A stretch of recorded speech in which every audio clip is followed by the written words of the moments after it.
Hello, everyone, and welcome to Body Image Concerns, a normal part of the cancer experience. We're glad you could join us.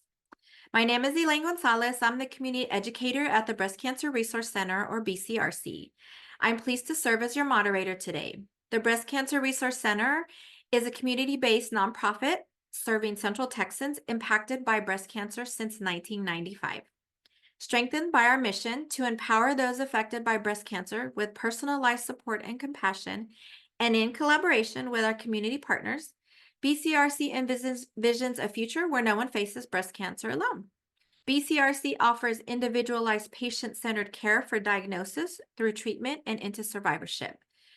Through its two pillars of support, guidance and education, BCRC certified patient navigators, whom all are breast cancer survivors themselves, empower those touched by breast cancer to become active and knowledgeable participants in their healthcare journey.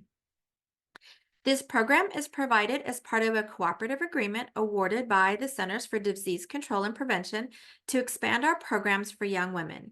The purpose is to increase the availability of supportive services for young breast cancer survivors, young women with metastatic breast cancer, and their caregivers and families. We are so honored to have with us today Dr. Fingeret, licensed psychologist from Fingeret Psychology Services. Dr. Fingeret, will you join us on screen, please? Hi. Hello, let me stop sharing. Thank you for joining us. I will turn things over to you. Wonderful. Thank you. So happy to be here today. As was mentioned, I am a licensed psychologist. I've worked probably for the last 20 years or so in this field, specializing in body image and cancer. I worked at MD Anderson for several years as a faculty member and have now kind of gone into the consulting world in the private sector. So with that, I'm going to give you, get my presentation started. Let me make sure everything is good. Okay, so I think we're ready to go. What we're going to do today is I'm going to talk about body image as a concept, provide a foundation where we all kind of get on the same page about what I mean when I'm using this term, kind of in a professional sense and working with cancer survivors. I'm going to talk a little bit about what I do as a psychologist in providing body image therapy for cancer survivors. Most importantly, though, I want to be able to provide some practical tips and strategies to help you address body image concerns related to breast cancer. So first and foremost is us getting on the same page about what is body image. And this is how I've defined it in my work. It's the personal relationship that you have with your body. More than that, thinking in a very broad way, it's the way somebody perceives, thinks, and feels about all aspects of their body. It's more than just about physical appearance or the way that you feel about how you look.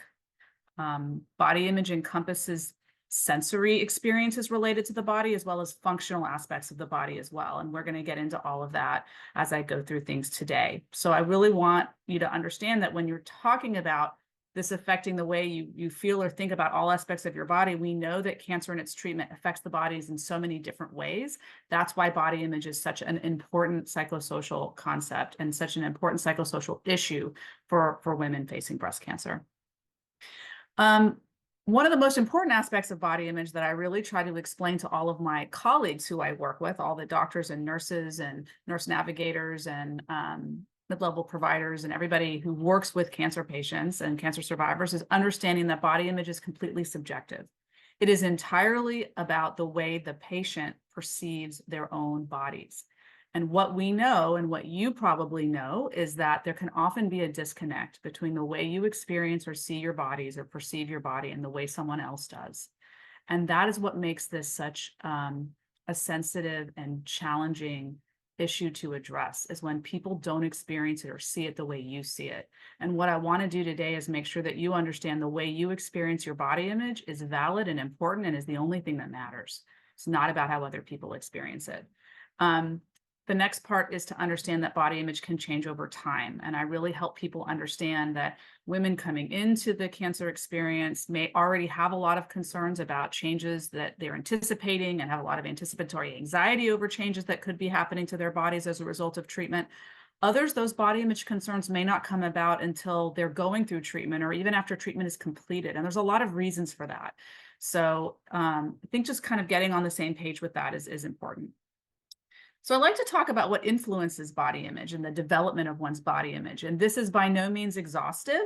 These are just some things that I think are important to point out at the beginning here, is knowing that your personal background very much influences your body image, your age, your gender, cultural beliefs that you grew up with within your own family and in your own where you grow up. Your actual physical characteristics can influence body image, as well as family messaging about body and appearance. And this also includes peer influences. All of that sets the stage. And then you kind of add in societal influences on body image. We know that for women, there's certain standards of thinness and ideals, beauty ideals that we all get bombarded with through the mass media and through social media. But then let's now enter in this external event on top of everything else. And in this scenario, we're obviously talking about cancer and its treatment, and that all of these things put together help us understand why body image is important and meaningful. I put this slide up here to help elucidate lots of different types of body image concerns that cancer patients can have. So this is not just for breast cancer survivors. This is for really any cancer patient. And when you kind of remember at the beginning, I talked about body image being more than just about appearance. You can see here some of these body image concerns relate to appearance changes or things that are visible to others. Others are not about those visible changes. They're about things related to numbness, tingling, or pain, or motor impairment, or even functional changes like changes to speech or swallowing, changes to physical strength and stamina. There's lots of different ways that one's body image can change as a result of cancer. And we have to know that the more of these things that are changing, the more distress it can cause for an individual. So everyone who has cancer goes through a process of body image adaptation. Doesn't matter what kind of cancer you have, cancer changes something about your body. And I think this is important for us setting the context and the stage. When we say body image concerns are normal and to be expected, it's because something that was once one way is now another way.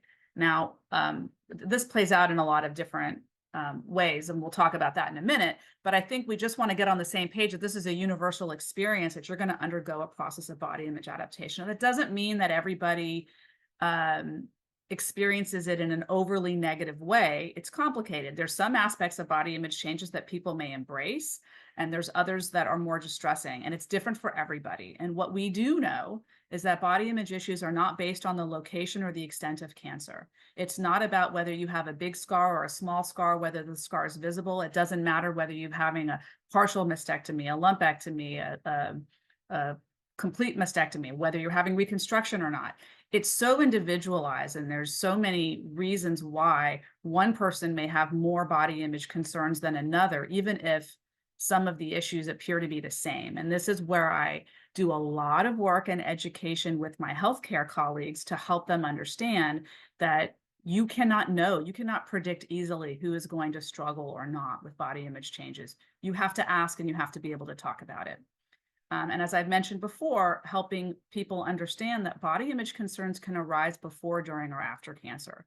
Just because you didn't have the concerns before doesn't mean you can't have them later on. And I think with that, some people get maybe shocked, maybe they feel guilty. I shouldn't say maybe. A lot of people feel very guilty and ashamed about having body image concerns. And we have to understand that by helping you get that this is normal and it's to be expected, it might be able to reduce the stigma associated with it.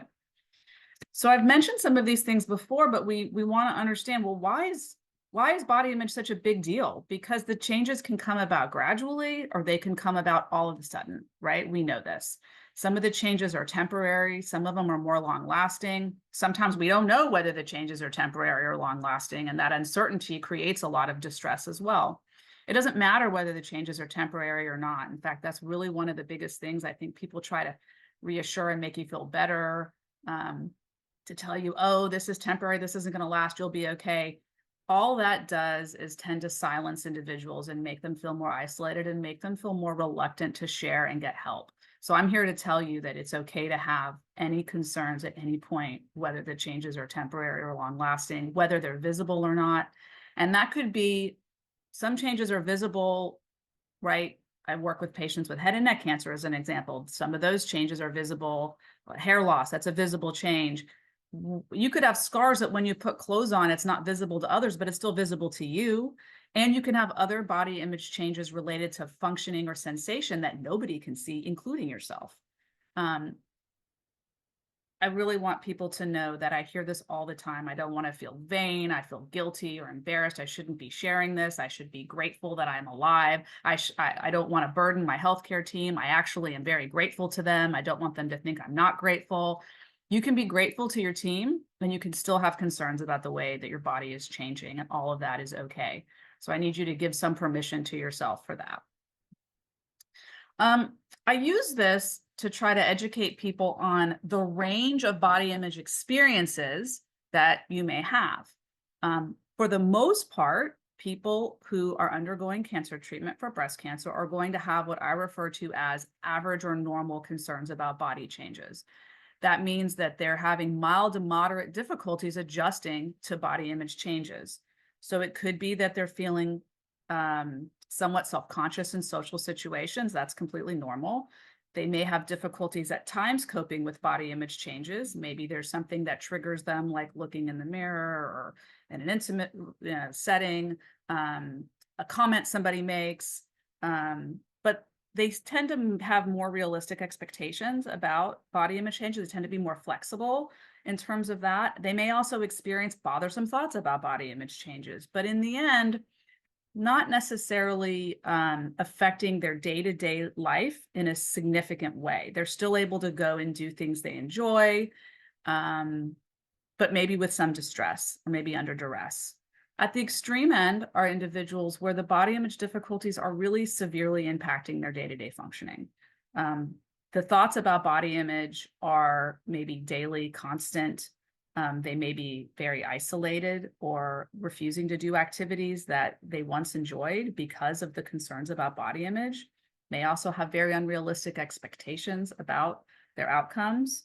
And they may be engaging in a lot of excessive reassurance seeking about their appearance, a lot of excessive grooming, and spending a lot of time in grooming activities as well, or avoiding grooming altogether. In either of these cases, body image therapy can be helpful. I'm going to talk a little bit about what that is, but just generally, I'm not here to just push body image therapy. I'm here to just say getting support around body image is important, whether you're having mild concerns or extreme concerns. And at the other end of the spectrum is I have patients who will tell me, I'm not concerned about these changes, right? The scars don't bother me. I wear them as a badge of honor. I'm have this positive outlook on life. I have positive growth from these changes. And that may well be the case. But in a lot of cases, I find that patients are minimizing their body image concerns, again, because they feel ashamed, guilty. They don't want to be seen as vain. They're not getting support around it. So they just stop talking about the body image concerns. And when you minimize those concerns, it's not that you don't have them. You're actually either in the average or normal or the extreme cases.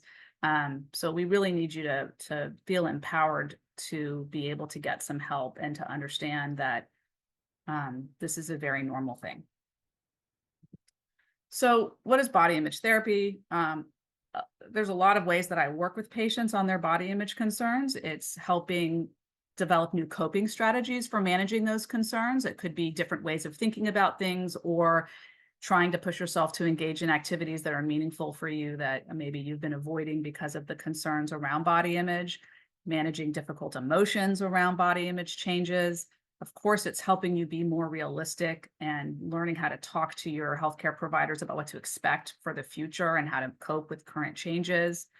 And gaining greater acceptance of body image outcomes. There's a lot of ways I do this, and I'm going to offer little tips as we go through that give you a flavor of what some of that is. But generally, what I want to do is provide hope, comfort, and meaningful strategies to address body image challenges.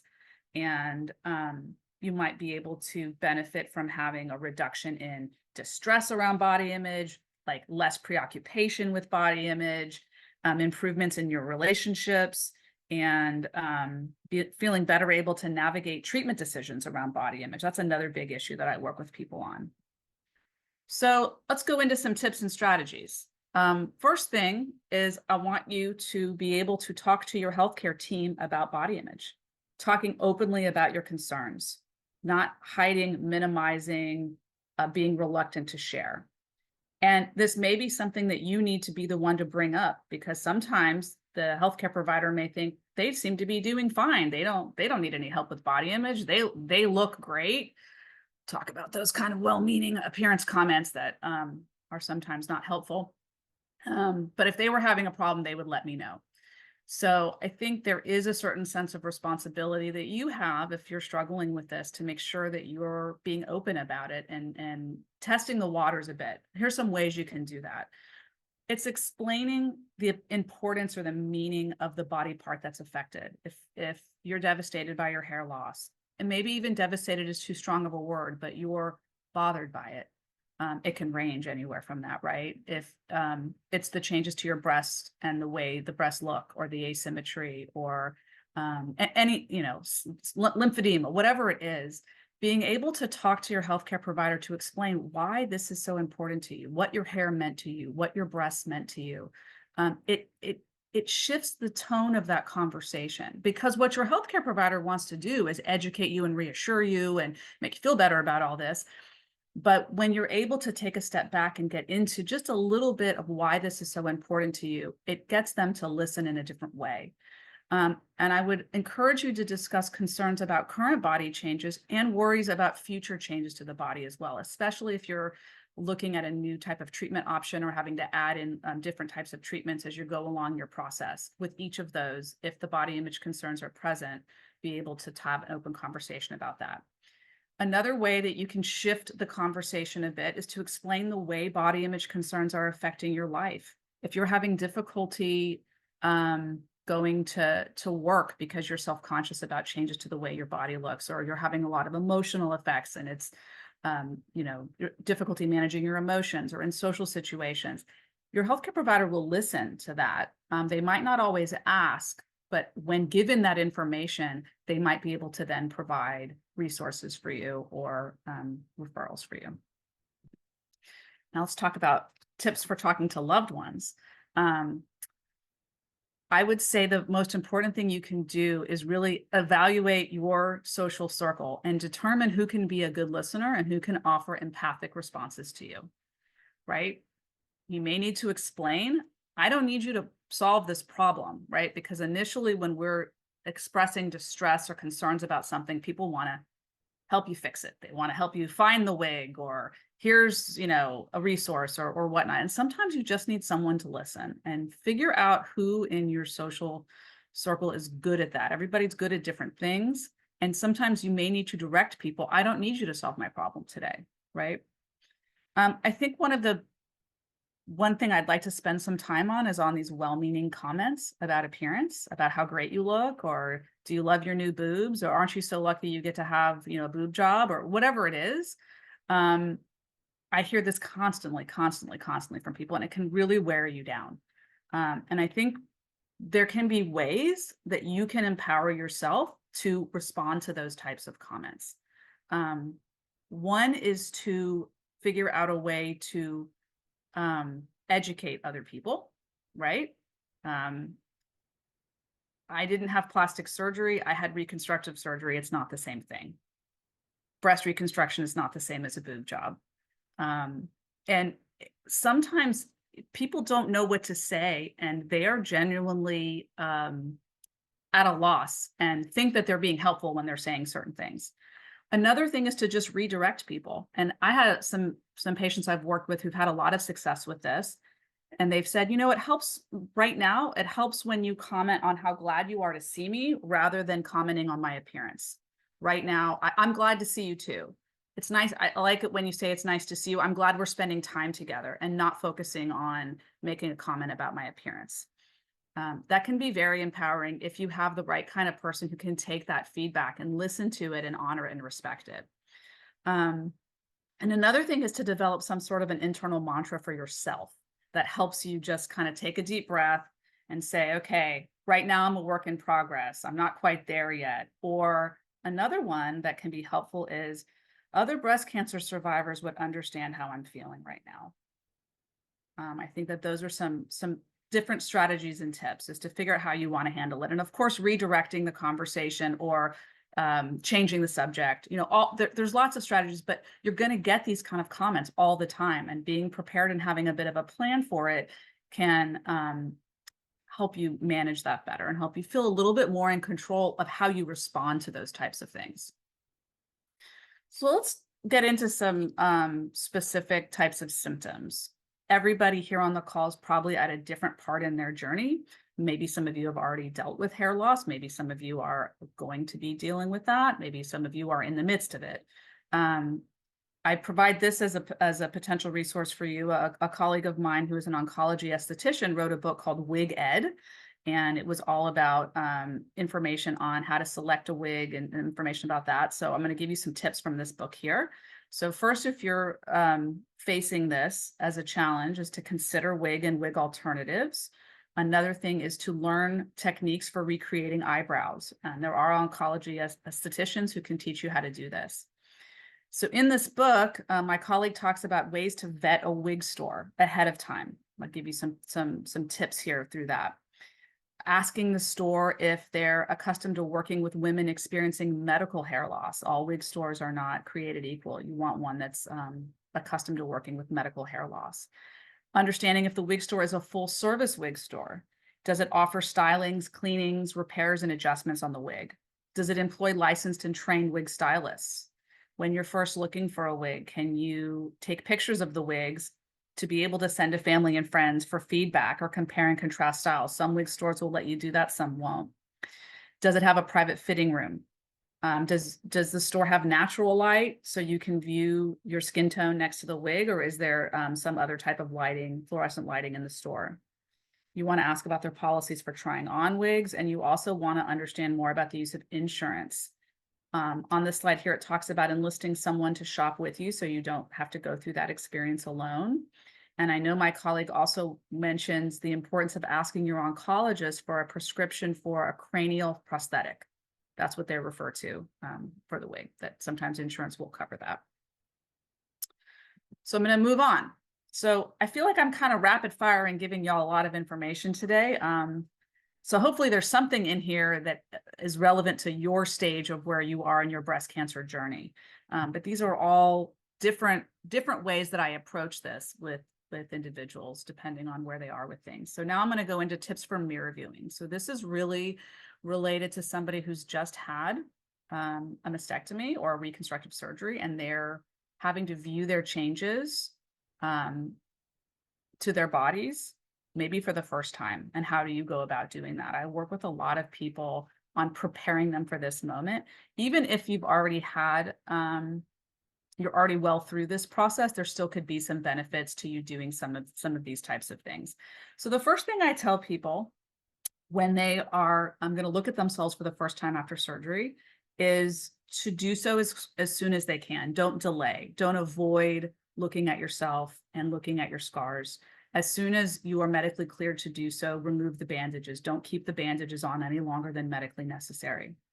The reason why it's important to look soon in the process, because I have many people who are very scared of this and will delay and avoid it as long as possible.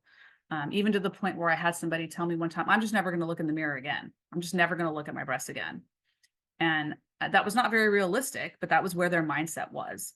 But I've kind of explained that the sooner that you look, it really is an important step in your journey towards developing some level of body image acceptance. The longer you wait, the more fear you have, right? You reinforce the fears by delaying and delaying. And you don't have to do it all at once. There's ways to do this in a stepwise fashion, right? We have to talk about starting slowly, looking at only a portion of it, and then slowly looking at more and more. Sometimes instead of looking at it directly, taking a picture and looking at the picture can help give you a little bit more of a distance from things. It doesn't feel as difficult to look at a picture as it does to look at it directly. Different for everybody. I also talk about, especially for the first time, dimming the lights, looking at yourself in rather than looking with the harsh lights overhead. And then sometimes it's also about using a mirror in order to do so. And mirrors come in different shapes and sizes. I give out little handheld mirrors, like what you would put in your purse for like a makeup mirror. And sometimes starting out with a small mirror like that and looking at parts of it rather than looking at the whole thing. While you're going through this process, it's really important, though, for you to be able to be attuned to your thoughts and emotions and pay attention to what you are saying in your mind to yourself. Depending on the degree to which that self-talk is negative and harsh and critical, sometimes it's calling yourself out and realizing it's important for you to show compassion to yourself. That's really important. Show yourself the compassion that you would show other people if they were going through this, right? We tend to be harder on ourselves than we are on other people. So sometimes even if now when you're looking in the mirror and you have a lot of negative self-talk, I would want you to ask yourself, would you ever say that out loud to a friend? And why would you have such different standards for yourself than you have for a friend? Would you even say that to an enemy? It's another question. But there's a lot of ways you can work on getting more comfortable with viewing yourself in the mirror, whether it's with hair loss, scarring, swelling, whatever it is. But it takes a lot of effort and energy to do that, and willingness to experience and tolerate difficult emotions. This isn't about looking in the mirror and saying, I love how it looks, I'm great, I'm good to go. I think we need to be realistic with that. So these are just some different strategies and I could go on and probably spend a half an hour just on this, but I'm going to move on so I can cover some more ground. Let's talk about functional changes, because as we know, not all body image changes are visible and relate to appearance. And these things are common sense, but I'm going to repeat them because I think sometimes when our emotions get in the way, our common sense goes out the window, right? A big part of coping with functional changes is being patient with your body. Focusing and appreciating small improvements. That's really important. The relative comparison should not be, what was this like pre-cancer versus now?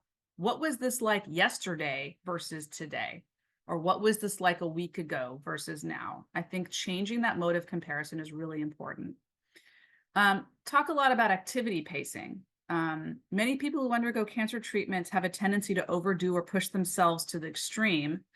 Don't wait till your body is exhausted or in pain, right? Learning to being mindful of, like, are there certain times of day when you might be able to be a bit more active or do things?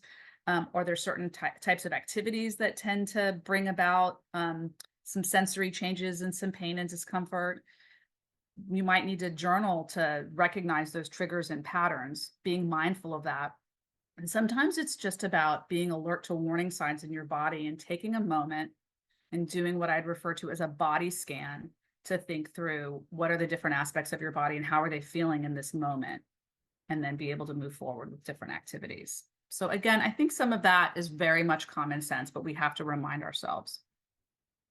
Okay, let's go into some tips for social situations. You're going into a party, a small gathering, a work gathering, whatever it is, and you're worried about the way you look. You're worried about your appearance in particular, or what people are going to notice. People are going to notice the changes. They're going to notice I'm wearing a wig. Are they going to notice the asymmetry of my breasts? You know, what are they going to notice?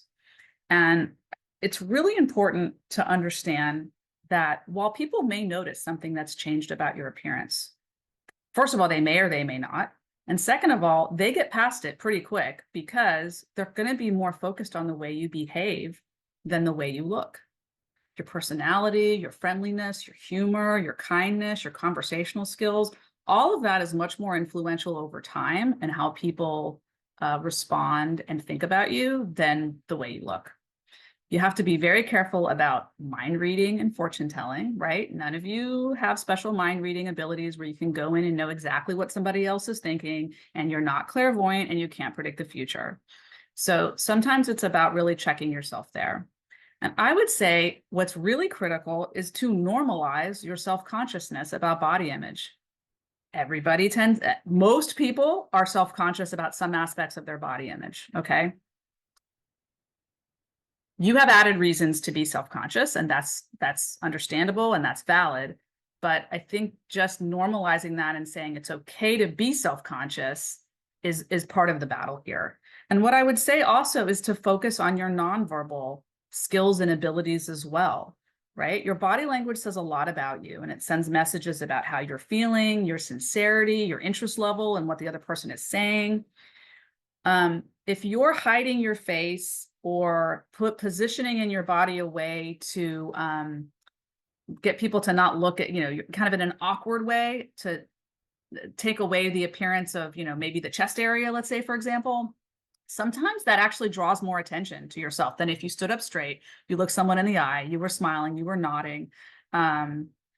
Smiling, by the way, is also one of the most important nonverbal skills that you can have that can help in a social situation. And all of that, the way you position your body, standing tall, makes you feel more confident than you probably are, and that will help.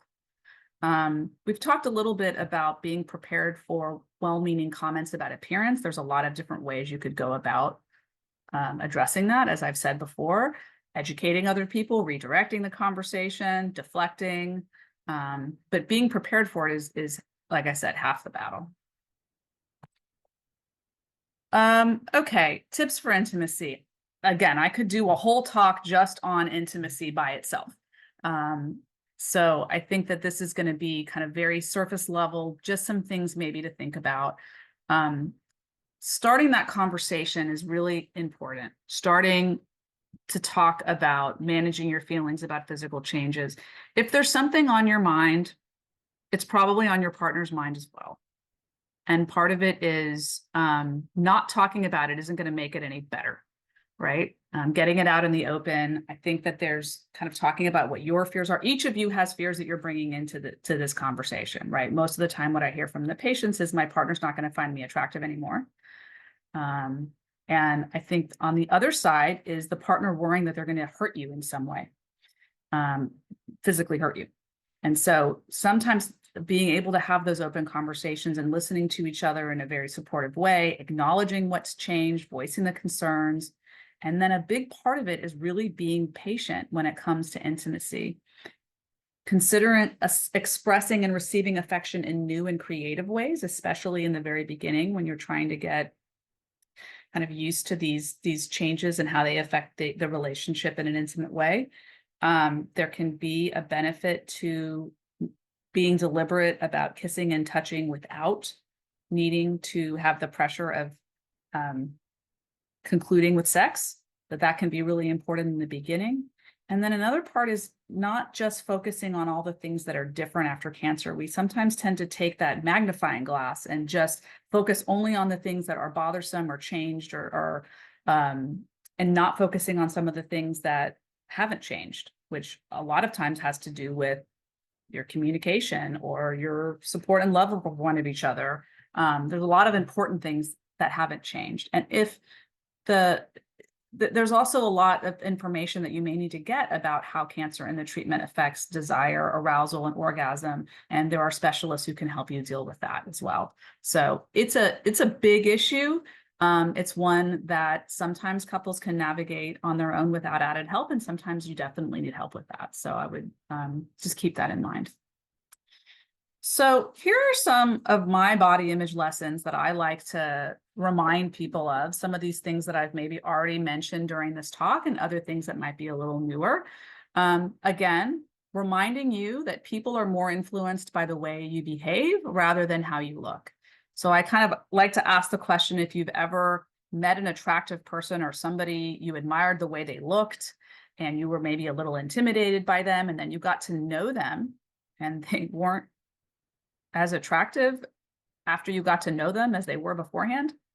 I also asked on the opposite side, maybe there's something about a way somebody looks that makes you feel uncomfortable or something. And as you got to know them and talk to them and got to learn about their personality, you were really able to look past that. So I think it's really important to not underestimate the role of behavior and personality here. Remember that your appearance is a much bigger issue for you than it is for other people. So again, this is now focusing on the visible, physical appearance part of body image, which we know is an important piece. But know that since most people have something that they're concerned about, that they're self-conscious, you're going to notice, that's what they're focused on when they're talking to you, not noticing whatever it is that you're concerned about yourself. So Sometimes these are little mantras and things that you can keep in mind. Never underestimate the importance of wearing comfortable clothing.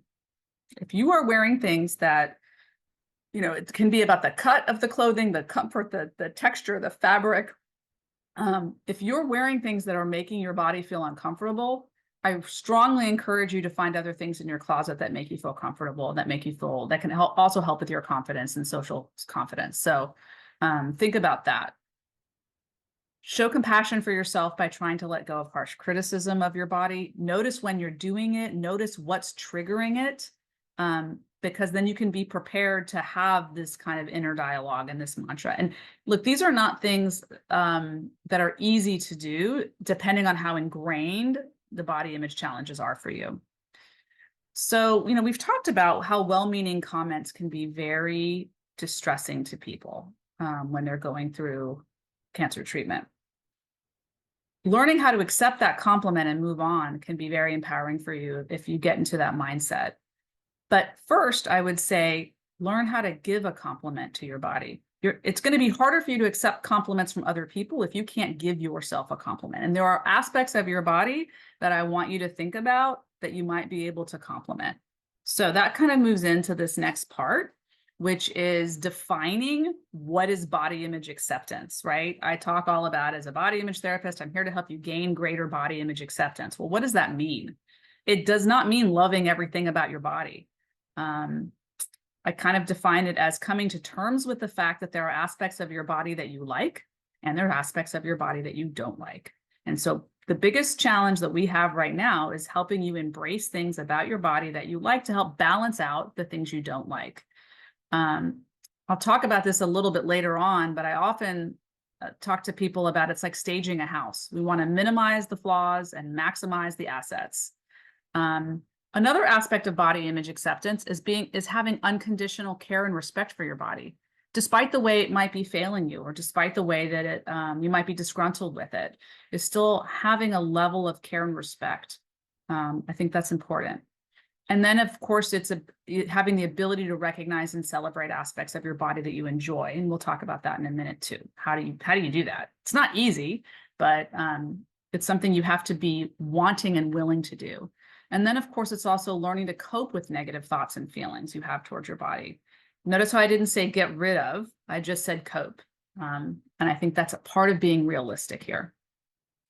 So I work with people a lot on this. And if there's something that I could encourage each of you to do is to understand, so what is body esteem? Body esteem just means having comfort and confidence in your body. What are some ways we can increase that?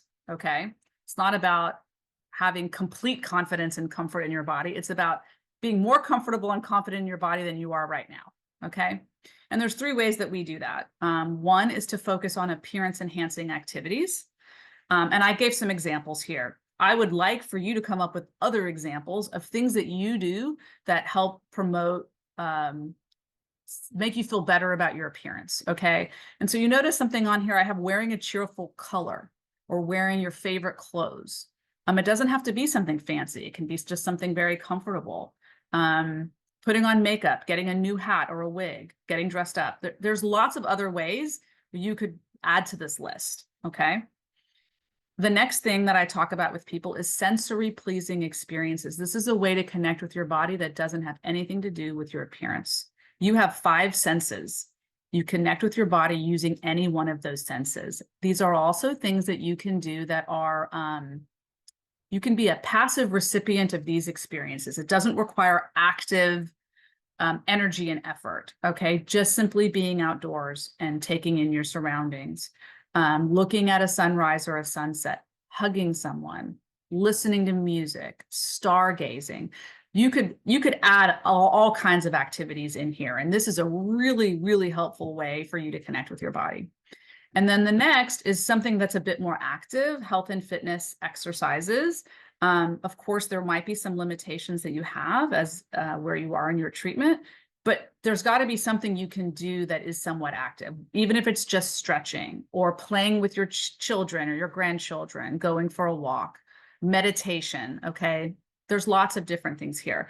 And what I do is I challenge people in my office. I say, I want you to plan at least one of these activities in each category, or maybe somebody needs to work on one category versus another. And I want you to put it on a calendar. And I want you to spend, a certain amount of time. You're going to decide how much time, when you're going to do it, how much time you're going to spend doing it.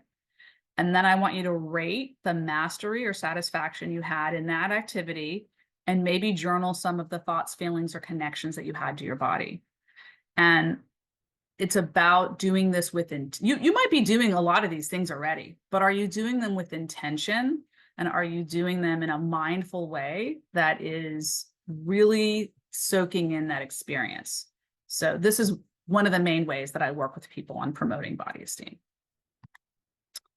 And I guess I'm about to wrap up here and have time for some questions. I wanted to point you to my website, which does have a lot of resources on it, articles, other, tips for body image. Some of it's patient facing, some of it is for the healthcare providers, because in the end, I'm not just about trying to help support cancer survivors themselves. I'm here to help educate healthcare providers how to do this work. I want more healthcare providers to be able to have meaningful conversations with you about body image and learn tips and strategies to help you as patients. So I do both of those things.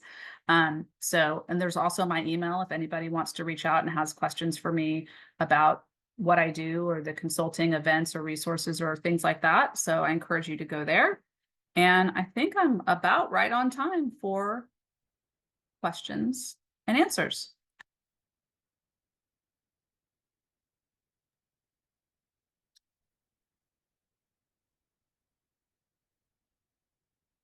Okay, well, thank you for that informative presentation. Yes, we do have some questions. We just had one come in. Someone is asking, do you offer telehealth in California? I do not offer telehealth in California at this time. I'm working on getting more telehealth options available, but I certainly am able to help try to hook you in with some other resources across the country. Now, body image therapy is a very kind of specific niche of what I do, but there are other organizations that might be able to provide some help in that arena. Right. All right. So, next question. How to have self-confidence in body positivity when meeting a new partner, and how soon should your partner know about your reconstruction? Yeah, so I know I covered in the talk more about already being in an intimate relationship, but what about trying to start a new intimate relationship? So we get that question a lot. So the first thing I would say is opening yourself up to a new person is hard. It's hard whether you're a cancer survivor or not, but it's especially hard with these kind of added challenges. So I think you have to give yourself a lot of credit, number one, for just being willing to put yourself out there. And I think how soon you open up is obviously dependent on a lot of factors. Your comfort level, what your purpose and your goal is, like how much of it is for you to do that and how much of it is in the service of the relationship itself, right? There's probably some of both of things going on. I would say you have to develop some level of trust with the other person first before you do that. I would ask you to remember your body language also when you're kind of going through that and how you can engage with people to feel more confident as you're going through a difficult conversation. But you don't have to say everything all at once, right? I think you can maybe share some details and then encourage the other person to ask questions and see what they come up with in terms of what do they want to know. And then you can decide whether you want to answer those questions now or table some of them for later. But I would be sure to ask them what they're thinking and feeling. And if you're going to do that, be willing to express a bit about what you're thinking and feeling as well. And then another piece would be maybe to try to maintain a little bit of a sense of humor about it if you can, or a good attitude of, yeah, it's been a long time, be willing to have a little bit of trial and error with it too. Each time you do it, hopefully the first time, find the right person is all great. But if it doesn't go well, you can regroup and learn from it what you would do differently maybe the next time. Okay. So also another relationship question. How do you help redirect a woman who is married to a very chauvinistic spouse? It's like, okay, you're gonna have to ask that again because I'm like, I'm not sure how much I'm gonna be able to answer this from a body image perspective or others. Okay. Right. How do Just you help repeat the question. how do you help redirect a woman who is married to a very chauvinistic spouse? Or I'm wondering if redirect the spouse is what it meant. Well, look, that's a pretty loaded, difficult question to answer. I think understanding some basic patterns of communication, listening and being able to you have to feel safe in order to be able to express feelings and emotions. So I think there has to be emotional give and take. So the less emotional give and take there is, then maybe figuring out a way to I'm a little stuck on this question. I'm not going to lie. I think this is a hard one. I think it's hard without knowing what they're being chauvinistic about. If it's about body image and being patronizing about, the body image aspects of it, it might be make sure you're getting the support that you need elsewhere from other people in your life. I think that's important, is not to put all your eggs in that basket with a relationship. Finding what about the relationship is working that helps you and helps you feel supported, and then getting those other needs met outside of that relationship from an emotional standpoint, potentially with friends and family. I guess that would be kind of my best advice on that question. Yeah, that's a difficult question. So thank you. Let's move on. So there is a question about radiation. So radiation has shrunk my breasts, leaving me with two different sizes. How can I feel not so self-conscious? Well, I would say the first part of it is owning that it's valid, normal, and expected to feel self-conscious when the treatment has affected the size of your breast and the asymmetry of your breast.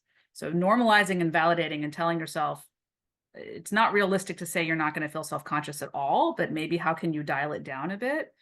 Um, I would want you to explore a little bit about how much of this is about your own personal body image that you don't like the way it looks versus how concerned you are that other people are going to notice how it looks. I think there'd be different ways I would approach it depending on what's leading the charge. And maybe it's both. There are resources for clothing and other prosthetics and things to help make the breasts appear more symmetrical if that's something that you're able to get those resources for. But as I've said all along, some of this is about staging the house, right? Maximizing your assets and minimizing your flaws. So if are there other aspects that you can use to enhance your appearance to make you feel more comfortable and confident? The clothing you're wearing, the texture, the feel of the clothing, the color, other ways that you can enhance your appearance that detract just from the breasts themselves, and being kind and gentle to yourself about the fact that this is a challenge for you. I think that's part of it too. We have a couple questions about our flat closure. So after surgery for aesthetic flat closure still seems like a vulnerable area. How can I get to it being simply a part of my body? How can I get to where it's simply a part of my body? Is that realistic for you? Is it more about, I'd like to kind of adjust the question of how can I be more comfortable with it? Getting to that part where it's just simply a part of your body and you have no emotion and no thoughts and no feelings about it. You have to ask yourself if that's completely realistic. I think part of it is, again, first asking yourself, what is the importance or meaning of this for me? How do I feel about this? Are you really processing the loss? Are you focusing on both the loss and what you've also gained, right? It's about kind of understanding that I don't think we can focus on all the reasons of what you're gaining by having made that decision and how this is helping benefit you and helping you move forward. But we might not be able to get rid of all of the feelings of loss over time. That might get easier. I would ask kind of, how is this holding you back? And that's kind of that basic, what if it's not that simple? What if it's more complex for you? You might need to give yourself more time to adjust and adapt.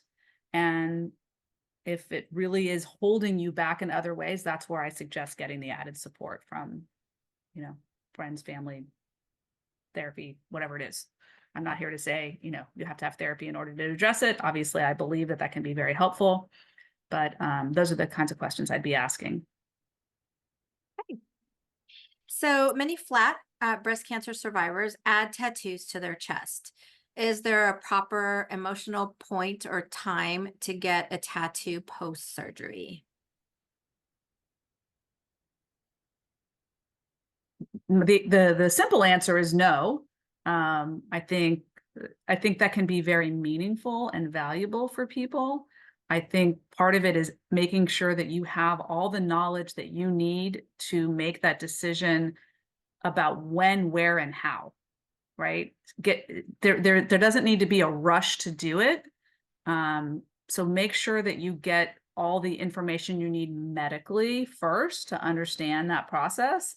And I think there's a lot of value in being able to tap into the community of people who have also done this, right? This is such a wonderfully supportive, large community of people who have maybe undergone that you might be able to also get advice from people who specifically have done that before you. Let's see. We have a last one that just came in.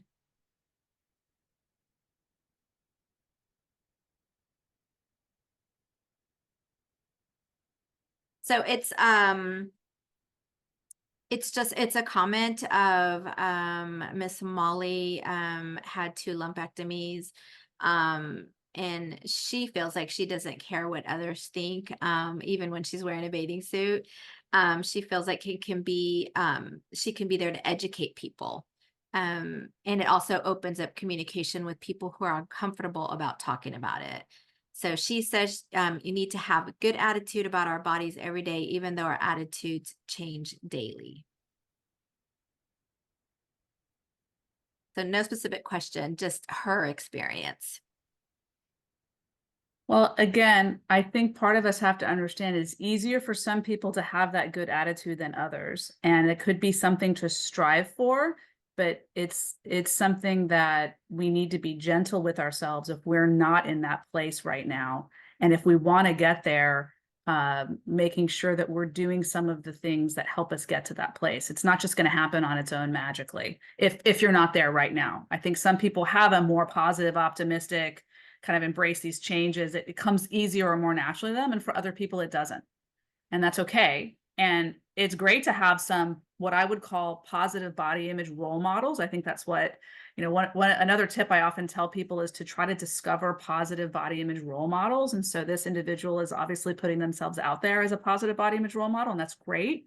So in your own life, maybe if there are people that can serve as that source of a positive body image role model, or other people out in workplace, society, community, whatnot, recognize that you have the ability also to be a positive body image role model. Even if you're struggling with your body image, sometimes you can still be very inspiring to other people with how you're coping and handling things. So I think that's kind of a variation on that theme of that comment. I love that, being a role model. That's great. Well, and that's, what we promote here at BCRC and the community as well, in our forums, and just supporting each other, and being that voice, or that supportive, positive person for the next one coming that may be going through it. So thank you for that. Okay, well, that is all the time we have for today.